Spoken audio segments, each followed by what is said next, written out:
my name is Jessica Gregory, and I'm going to be going over the healthcare delivery system that I work in.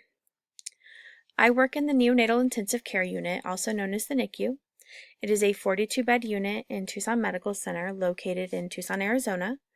It's a level 3 care unit with trained professionals in advanced technology specializing in the care of sick and preterm neonates. The microsystem model of healthcare we will be going over an overview of how each microsystem model impacts patient care. These microsystem models of healthcare are leadership, organizational culture and support, patient focus and staff focus, interdependence of care team, use of information and healthcare technology, process for healthcare delivery improvement, staff performance patterns, and then we will be targeting a problem area within the NICU environment and creating a solution for improvement. Within the NICU environment, the leadership consists of a nurse manager and 4 clinical nurse leads. The leadership influences on patient care. The number one thing is being supportive of staff. To provide the best nursing care, the nursing staff must feel supported by management and leaders. Edwardson and Irvin, 2013. These clinical nurse leads, or CNLs, they are there at the bedside and they're around the clock and providing a consistency in their leadership figure. We have a CNL from morning and through the night.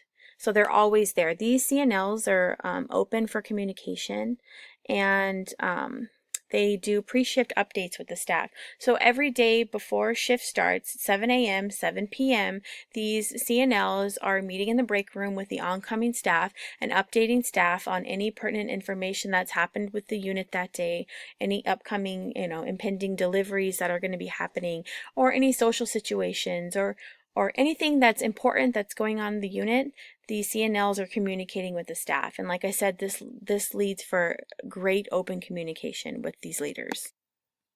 The organizational culture for the NICU is an important aspect to talk about.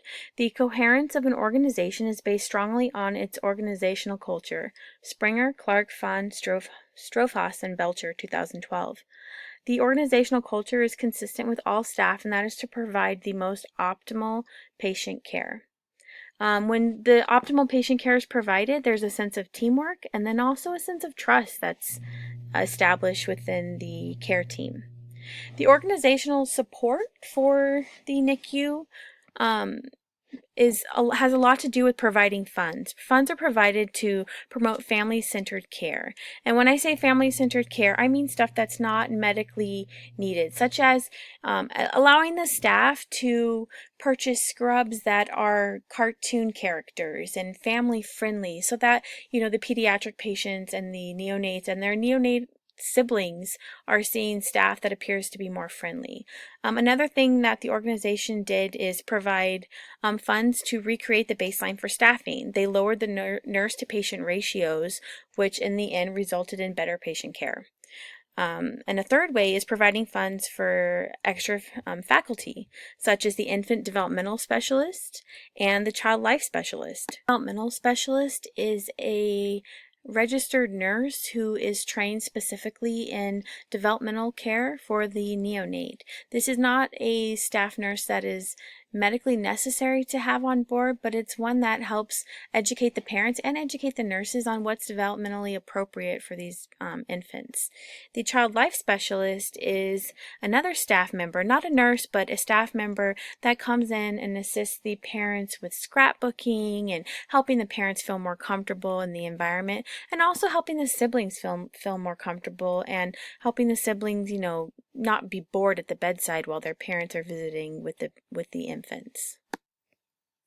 The patient focus and staff focus is pretty easy to define. We're all here for the same reason, and that's the neonate. We are using evidence-based practice, and that evidence-based practice is helping us ensure safety and quality of care. We are maintaining education. Yearly competencies are required within the NICU environment, and there's a NICU Skills Day that is mandatory to participate in once a year. And during this Skills Day, we are, going over things that we don't necessarily do all the time, but that can come up every now and then. We are also required every 2 years to participate in the neonatal resuscitation program, and that's to, keep updated on the new practices that are going on regarding infant revivals at deliveries and at the bedside. Healthcare can be altered greatly by nurses growing and developing professionally. Pilcher, 2012. The incentives for quality care given, that's pretty easy to talk about. That's the preemie picnic. The incentives for working in the NICU is seeing your patient thrive in the real world. Every year at the TMC NICU, we hold a preemie picnic outside of the hospital where we are to connect with families and patients that we have taken care of in the past. And this is such a rewarding experience for us because we are able to see these babies growing and thriving and becoming, toddlers and children, and just seeing those kids and seeing the work that we've done to help them become these people is a great incentive for us to work in the NICU. The Interdependence of Care team. The NICU consists of 80 or so nurses, 5 neonatologists, 2 neonatal nurse practitioners, and extra staff such as the social worker, the developmental specialist, the child life specialist, a discharge planner, and then additional staff flowing in and out of the microsystem such as respiratory therapy, pharmacy, and so on. The relationships between the staff are easy to define. The relationships are valued for, each staff member is valued for knowledge and the experience that they can bring to the table. We are all respected as professionals, and the nurse is given autonomy and direct patient care decision making. And with that autonomy, the nurse knows that there's always a neonatologist in the background ready to come out to the bedside to back them up should they need help. We have a neonatologist staffed around the clock 24 hours a day, 7 days a week. There's also a sense of shared decision making, and when decisions are made collaboratively, staff has a higher satisfaction in their job morale, motivation, contributions, and self-worth expand exponentially. Edwardson and Irvin, 2013. The microsystem model, use of information and healthcare technology. We use a computer charting system, and it is called Epic. Epic is a system where multiple users can access the same chart all at once. All our documentation is automatically saved, which allows us to get up, go take care of a patient, come sit back down and chart, and not have to worry about our information being deleted. This allows for easy communication with the medical staff. Our charting is congruent with what the physicians are charting, and it's done in a real-time environment, so they're able to see what we're charting when we're charting it.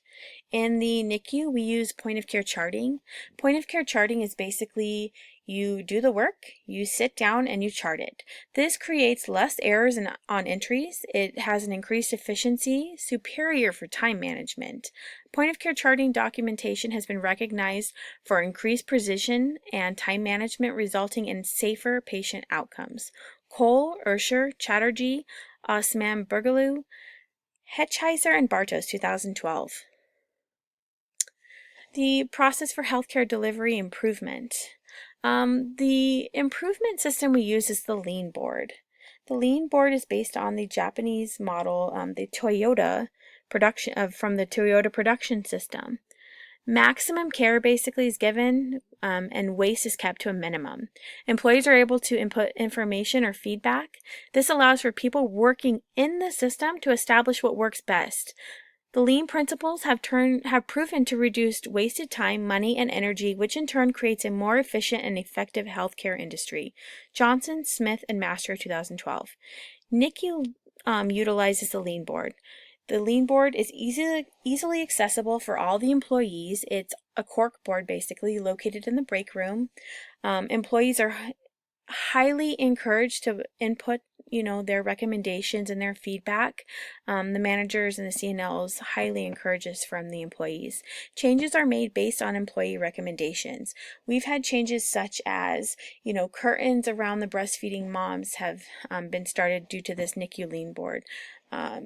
Dimming the lights during evening times is another idea that came from a bedside nurse through the Lean board. Just many great ideas have come from this Lean board. Staff performance patterns, basically using employee surveys, the nurse managers and the CNLs are able to take, what the employee feels is relevant and necessary to promote change and improvement within the NICU. They're able to take that information from a survey, from a yearly survey, and view it and utilize it as necessary. Employee evaluations are evaluations given to the employees from the nurse manager, and this helps the nurse grow as a person and grow professionally based on recommendations from the CNLs he or she works with, and also the nurse manager. Quality alerts are another performance pattern that we use to help provide the best care, and that is such as if there's a situation where there is a mislabeled lab or a medication error, some sort of mistake that has happened within the system that can be preventable. A quality alert is made, and the NICU nurse manager is alerted of this, and from then we go on to learn different ways of how we can prevent this from happening in the future. An area for concern in the NICU is the interdependence of the care team. Although the medical and the nursing staff interact and work well collaboratively, there are areas for improvement within the nurse-to-nurse relationships. The NICU has many nurses that have been actively working at the bedside for many years, and recently there's been an influx of new graduate RNs. With this comes a generational difference and an experience gap. Many of the bedside nurses that have been there for a long time have this attitude of this is how it's always been done and this is how we're going to do it, whereas a lot of the new graduates come in and they want to know why we're doing it. And these two differences in attitudes have created some problems. If we are able to create a consistency of care, this gap can be closed, staff-to-staff relationships will improve with a more distinct baseline for care, and in return, patient outcomes will improve, and that's the most important thing.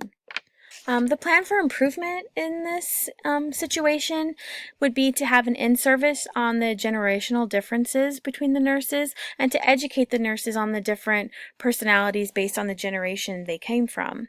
Another great way would be to standardize the bedside report so that the nurses coming in are getting the same information as the nurses leaving. Policies and procedures being updated. So this is something that the clinical nurse practice committee, the hospital-wide committee can take care of, updating these policies and procedures, eliminating gray areas, and creating a standard of care that is attainable by all nurses through these policies and procedures. Another great thing would be to include a monthly education focus given by the education committee. And also a general education newsletter. And this newsletter could be given like quarterly, just updating the nurses on, this is, what we've changed, this is what we're doing, and this is why we're doing it. Just so that there's no gray areas and there's always something that the nurse can tangibly grab and pull up and say, okay, this is why we're doing it this way, and this is, we're doing it this way because of this, and so on and so forth. Just so that these relationships can improve, because there's no bickering or fighting over, this is how we've always done it versus the this is why we're doing it problem. Using these ideas, we are creating a better work environment, which in return, like I said, will create a better outcome for patient care, which is the main reason why we're all here, is to take great care of these patients. That concludes my PowerPoint presentation. Thank you guys all for listening. I appreciate you taking the time to hear me out.